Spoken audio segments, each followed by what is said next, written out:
Magandang umaga po sa inyong lahat. Ito po yung lingkod, si Arnold Babasa, para maghatid muli sa inyo ng panibagong advice or tutorial. Sa ngayong araw po ay share ko po sa inyo na bagong update na naman po ni Facebook na magtataka kayo kung bakit po tayo ay nag-upload po ng video, ng long form video. Ay makikita nyo po ang See Insight and Ads. Pero po pag po short form video na makikita ninyo ay makikita ninyo po ang See Insight. Meron pong iba diyan nagtututorial na kapag po nakita na po ang See Insight sa short form video ay magde-delete po ng video.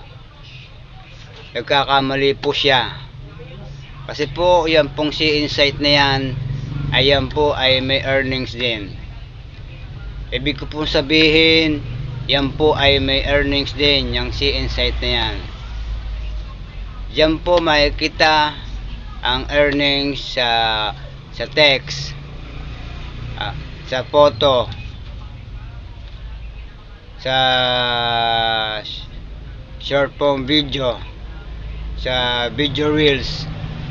Nagkakamali po yung tutorial na napapanood ninyo na kayo po ay magde-delete lang video dahil po yan po ay See Insight. Yan po ang bagong update ngayon ni Facebook na magkaiba na ngayon po ngayon. Dati po yan po ay pag po kayo video ng short form video, makikita nyo po ang See Insight and Ads sa short form video. Guys, wag na po kayo magtaka, yan po ang bagong update ngayon ni Facebook. Pag po kayo ay nag-upload ng long form video, makikita nyo ay See Insight and Ads. Sa long form video naman po, makikita nyo ay See Insight. Paliwanag ko po sa inyo, yan pong See Insights ay may earnings din yan. Pag inyo po yung pinindot ng See Insight, makikita nyo po na dyan po ang inyong mga performance para po kayo ay magka-earnings sa See Insight.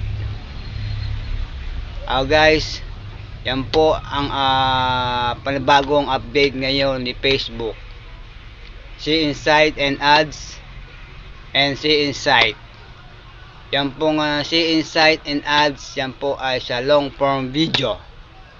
Guys, at yan pong See Insight ay yan po ay sa short form video. Nakakaintindi na kayo? Guys, mga lods, ngayon po ang aking pong sabihin sa inyo, kayo po ay mag-upload para po hindi po kayo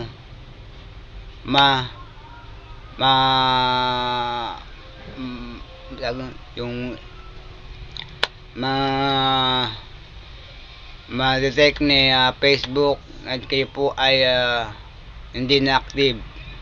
Kailangan po araw-araw ay mag-upload para po kayo ay ma-detect ni Facebook na kayo ay active pa.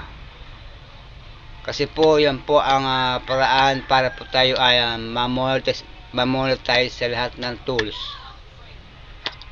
At saka po saka mga bawal na i-upload sa video, yan po ay akin ang tutorial sa inyo. At sa iba pang tutorial ko, dapat po tayo ay mag-ingat sa mga ina-upload natin video. Guys, maraming salamat po at sa inyo lahat. At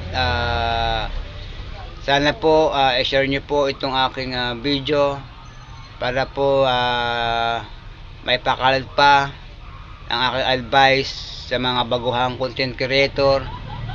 God bless po. At follow for more, follow mo share. Bye!